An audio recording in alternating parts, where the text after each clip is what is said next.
Vous êtes nombreux à m'avoir réclamé une vidéo sur Toriko. Et c'est vrai qu'il est très rare de trouver des vidéos sur le manga qui a, il faut le reconnaître, connu un gros flop, surtout en ce qui concerne la dernière partie de sa sérialisation. Ce n'est pourtant pas faute d'avoir essayé de le hisser parmi les plus grands en lui offrant un crossover digne de ce nom avec One Piece et Dragon Ball. Peut-être qu'il serait intéressant de se pencher sur les raisons de son échec un de ces jours, même si l'anime est en grande partie fautif. Qualité d'animation en dents de scie, à de rares exceptions, censure à outrance, modification de certaines scènes absentes ou mal retranscrites, bref, l'anime qui est censé être une vitrine n'a pas joué en sa faveur, mais ce n'est sûrement pas la seule raison. En attendant, on est ici pour parler de la puissance du héros. Je compte sur vous pour le petit like et l'abonnement si pas déjà fait. Et c'est parti. Avant toute chose, il est bon de savoir que chaque roi céleste, dont fait partie Toriko, dispose de sens surhumains nettement supérieurs à celles de leurs confrères. Pour Coco, c'est la vue. Pour Zebra, c'est l'ouïe. Pour Sunny, c'est le toucher. Ne reste donc plus que l'odorat, qui appartient donc à notre grand gaillard, à la tignasse bleue. C'est fou cette récurrence dans les mangas à devoir refiler ce genre de compétences aux héros de shonen. Quoi qu'il en soit, pour un chasseur tel que lui, c'est le jackpot. Il peut identifier énormément de choses avec, comme le fait que la Battle Wolf était enceinte en détectant les phéromones, pour se battre dans l'obscurité, ou encore pour déceler tout simplement certaines denrées qu'il recherche. Après l'arc du monde gourmet, ses facultés olfactives seront à un tout autre niveau, au point où il sera en mesure de retracer le passage des créatures à un endroit en particulier en identifiant des odeurs très faibles provenant d'un passé très lointain. Autrement dit, aucune créature ne peut plus lui échapper à ce moment-là. Son sens sera à tel point développé qu'il percevra même les esprits désincarnés. Aussi,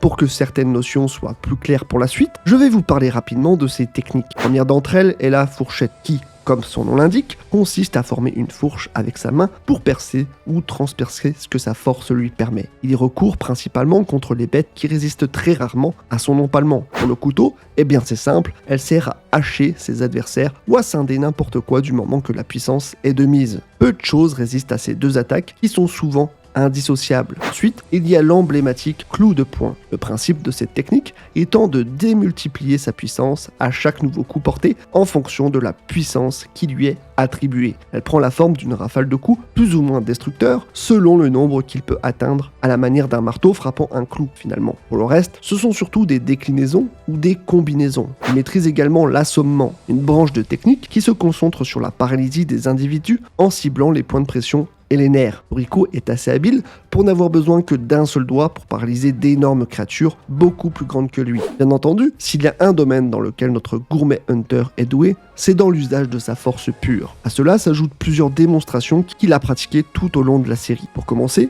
à la Yujiro, il lui arrive d'ouvrir une bouteille en verre à main nue. D'un claquement de doigts, créer une friction suffisante pour enflammer une branche et la fumer au calme, à l'aide d'une canne conçue par ses soins, d'accrocher un énorme poisson avec, mais également un aigle encore plus gros qui tente de lui subtiliser sa proie pour ensuite les abattre tous les deux avec sa canne sans aucun souci. Gon devrait prendre exemple. Il a percé un énorme trou dans un mur de plusieurs mètres d'épaisseur, renforcé par des barres de métal, a coupé un tronc avec la tranche de sa main et l'a porté comme une branche, ou comme un sac à main selon le point de vue. À l'aide de son clou de poing de puissance 5, a suffisamment secoué le diable Orochi en le décomposant en plusieurs morceaux pour finir par le tuer. En tout cas dans le manga, l'anime a édulcoré beaucoup de scènes malheureusement. Il a aussi jeté en l'air un éléphantosaurus enragé de 10 tonnes qui courait vers lui en l'agrippant par sa défense, ce qui a engendré une fissure sur une plaque de fibre renforcée. Il a ensuite poursuivi avec un autre clou de poing jusqu'à complètement briser la protection de l'arène. Peu de temps après, c'est un robot GT qu'il propulsera de toutes ses forces à l'autre bout du terrain. Les robots GT ayant une résistance très élevée, c'est loin d'être une mince affaire. En utilisant le couteau, il a pu extraire un énorme bloc de pierre afin de s'en servir pour le balancer sur ses ennemis. Une autre démonstration de force fut de supporter l'énorme mâchoire du mammouth régal aux côtés de Sunny pour éviter qu'elle ne se referme sur eux. Après avoir ingéré la viande joyau, il gagnera une puissance considérable et permanente, lui accordant largement le dessus sur un adversaire contre lequel il ne pouvait presque rien faire auparavant. La résistance est alors décuplée, tout comme sa puissance d'attaque et ses techniques qui causeront d'énormes dégâts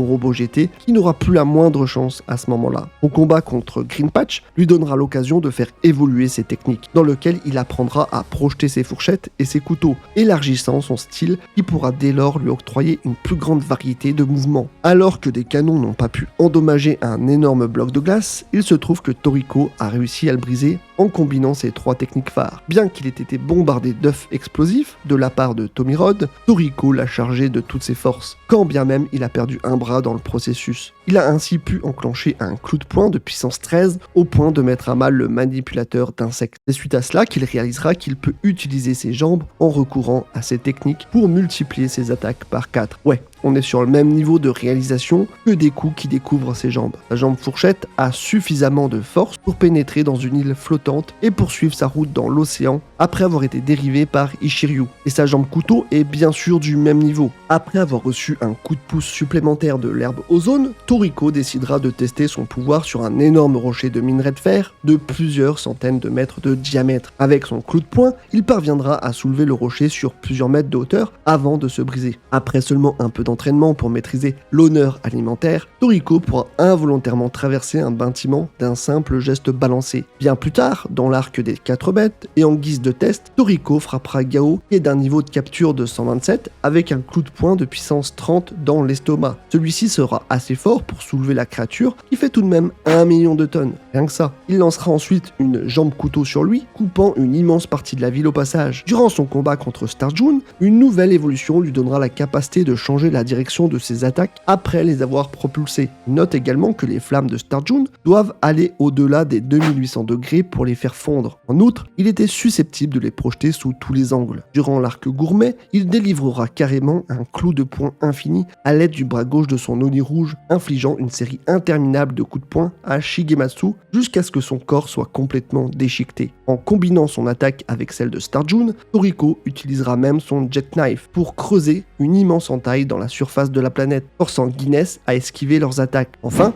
à son retour du monde gourmet, il réapparaîtra avec un énorme bol contenant suffisamment de nourriture pour les milliards d'habitants du monde humain en crise. Vient à présent le sujet de sa résistance, ou de son endurance selon les préférences. Après avoir été mordu par plusieurs serpents venimeux, il terminera tranquillement sa cigarette afin de dégager de la fumée de son corps pour tous les repousser. Son organisme créera aussi une antitoxine pour neutraliser le poison, car en effet, son corps s'adapte très facilement à toutes sortes d'infections. Quand Tommy Rod lui a transpercé l'estomac, Toriko n'a pas été déconcerté, dégageant même une violente aura dans le manga. Il résistera d'ailleurs à l'explosion d'un insecte qui brûlera seulement le haut de sa tenue. C'est la malédiction des hommes musclés ça, ils finissent toujours à moitié à poil. C'est vicelard. Afin de survivre au froid extrême, son corps est aussi capable d'engendrer le frissonnement qui lui permet d'émettre de la chaleur en conséquence. C'est un système de défense qui existe bien dans la vie, mais à des degrés différents, si j'ose dire. Lors de son premier voyage dans le monde gourmet, il a survécu à plusieurs reprises en se faisant écraser contre une falaise par les attaques d'un dragon souffleur qui était assez forte pour provoquer d'énormes cratères dans la falaise, tout en se relevant après une chute de 20 km de profondeur. Après avoir réalisé que certaines esquives étaient tendues, il a inventé une nouvelle technique dans l'instant avec le bouclier fourchette qui porte bien son nom. Il a en outre résisté à la proximité de Star-Jun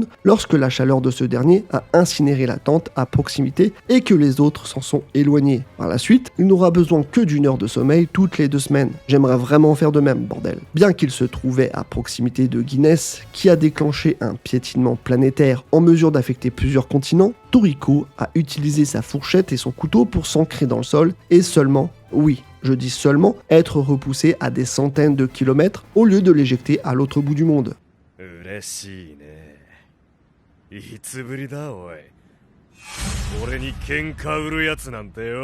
Un personnage ne serait pas si fort sans la vitesse et les acrobaties qui vont avec. Toriko ne déroge pas à la règle, en soumettant son corps à des réflexes physiques qui seraient impossibles à réaliser pour le commun des mortels que nous sommes. Pour commencer doucement, au début de l'œuvre, il attrapera plusieurs chauves-souris macalonnes, rien qu'avec sa bouche, tout en découpant et en empalant certaines d'entre elles. Il est par la suite descendu d'une falaise abrupte en se balançant d'arbre en arbre sans aucun souci. Encore plus loin dans le futur, il se battra contre une dizaine de Trollkong, tout en portant Komatsu sur son dos. Les mouvements seront volontairement ralentis, sans quoi ce dernier n'aurait pas pu s'accrocher. Tout cela en réalisant de belles esquives. Après avoir mangé le Babycorn, Toriko a pu esquiver le Breath Missile de Green Patch au dernier moment et réapparaître derrière lui, profitant de son élan pour couper la paille de son adversaire et le rocher sur lequel il se tenait. Il abattra plusieurs insectes de Tommy Rod en propulsant plusieurs fourchettes volantes tout en se débarrassant d'un grand nombre d'entre eux avec sa main. En dépit des images rémanentes qu'il produit, produira, il arrivera à s'en accommoder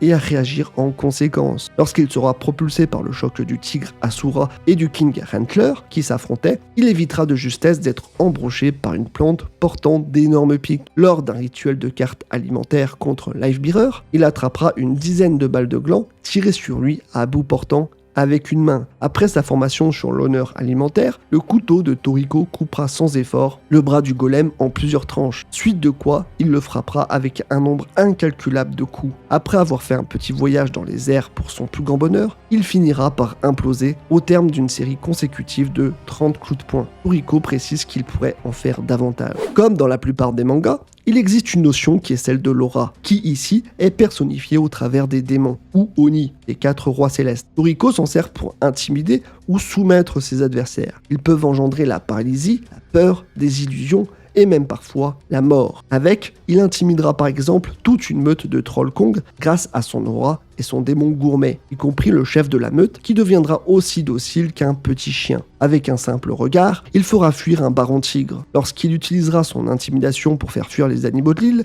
la seule raison pour laquelle l'alligator restera planté devant lui, c'est à cause de son ignorance. Pour aller beaucoup plus loin, tandis qu'il sera vaincu par Star-Jun, qu'il sera allongé sur le sol et sévèrement blessé, son Oni rouge émergera pour lui infliger une lourde blessure en enfonçant directement son poing dans son torse. Quand ils feront face à une illusion contrôlant la bête du monde gourmet, il le contrera avec une autre illusion de son cru où le démon fera sa popote, l'intimidant au point où il mourra sous le choc. Toriko confie à Coco qu'il n'a même plus besoin de combattre les créatures en dessous d'un niveau se situant entre 500 et 600. Enfin, dans le dernier arc, l'Oni bleu transformera ses mains en une énorme attaque à pointe appelée la fourchette du diable. L'affrontement entre lui et le Horse King secourront littéralement tout le continent. Ici, je vais vous parler rapidement de ce que je n'ai pas pu inclure ailleurs, à commencer par les cellules gourmets de Toriko qui se sont avérées pouvoir produire de l'huile essentielle, une substance que dégagent les plantes et qui a, par conséquent, empêché les insectes de s'en prendre à lui. Lors de son ascension, il a développé une nouvelle méthode de respiration pour expulser uniquement le dioxyde de carbone et retenir l'oxygène, l'humidité et la chaleur corporelle. Il maîtrise aussi l'autophagie, qui consiste à reconstituer l'énergie de son corps en consommant des parties moins vitales de son organisme. Il a montré une capacité à imiter instantanément les techniques qu'il voyait grâce à ses neurones miroirs, des neurones spéciaux dans le cerveau qui permettent aux gens d'imiter les actions dont ils sont témoins. De ce fait, il a instantanément copié la capacité d'effacement de la vie de Coco et le pouvoir d'intuition de Sunny. Il a détecté de manière prédictive l'attaque de Shio, suite de quoi il la bloquera avec un bouclier fourchette. Après avoir mangé le fruit air, Toriko pourra manifester le bras gauche de son Oni rouge. Il a également reçu un facteur de guérison accru lié à la respiration. Petit coucou à Demon Slayer. 3 respirations suffisent pour guérir une profonde blessure causée par un couteau. Pour les blessures un peu plus graves, elle guérissait complètement avec une respiration supplémentaire. À la toute fin, il sera en plus capable de passer des jours d'affilée sans oxygène. Comme si tout ça ne suffisait déjà pas, il sera susceptible de percevoir les mouvements plus rapidement que son œil ne peut les suivre en utilisant toutes ses cellules gourmets à la fois. Enfin, il dévoilera la capacité de rattacher l'un de ses bras arrachés, même si Komatsu l'aidera à le fixer pour de bon. Ce n'est pas canon et exclusif à l'anime, mais j'aimerais passer rapidement sur la forme éveillée qu'il obtient à la fin. Si elle décuple toutes ses facultés physiques à son paroxysme, je dois dire que je la trouve très propre et vraiment stylée pour le coup. Un ajout qui, esthétiquement, est plutôt cool je trouve. En définitive, et vous l'aurez compris, Toriko a une puissance qui est au moins du niveau multicontinental, sinon planétaire, surtout à la fin du manga, où il pourrait certainement opposer une sérieuse concurrence aux personnages les plus forts que vous connaissez. Sauf Saitama parce que c'est Saitama. Quoi qu'il en soit, si vous avez apprécié et que vous êtes nombreux à vouloir du contenu sur Toriko, je me ferai un plaisir de le faire. C'est un manga que j'ai découvert sur le tas très tardivement et que j'ai énormément apprécié pour la richesse de son univers qui n'a rien à envier à du One Piece selon moi. Je vous conseille donc de vous y intéresser pour ceux qui auraient loupé le coche, car ça vaut vraiment le détour. Vive Toriko et vive la bonne bouffe!